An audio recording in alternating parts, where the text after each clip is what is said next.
ఆనాడు కేసీఆర్ గారి నాయకత్వంలో మిషన్ భగీరథ అంటే తెలంగాణ నంబర్ 1, శాంతి భద్రతలు అంటే Telangana number 1, per capita income అంటే తెలంగాణ నంబర్ 1, పెట్టుబడులలో తెలంగాణ నంబర్ 1, ఐటీ రంగంలో ఉద్యోగాల కల్పనలో తెలంగాణ నంబర్ 1, జీఎస్డీపీలో తెలంగాణ నంబర్ 1. ఇట్లా ఏ రంగంలో చూసినా కేసీఆర్ గారు 10 ఏళ్లలో తెలంగాణ నంబర్ 1 గా నిలిపితే నీ పాలనలో తెలంగాణ తన స్థానాన్ని కోల్పోయింది. ఏం కోల్పోయిందని మాట్లాడుతున్నావు రేవంత్ రెడ్డి గారు? ఇన్ని కోల్పోయింది తెలంగాణ.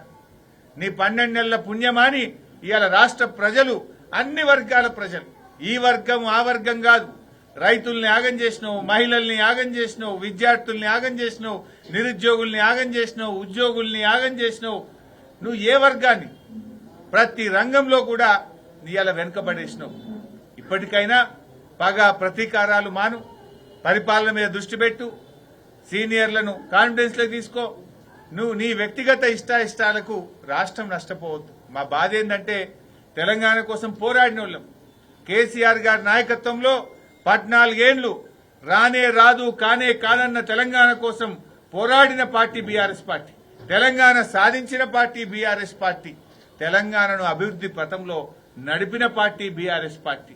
నువ్వేంది ఏదో 4 ఏళ్లు ముఖ్యమంత్రిగా ఉంటా 4 రాళ్లు వెనకేసుకొని పోతా అంటున్నావు.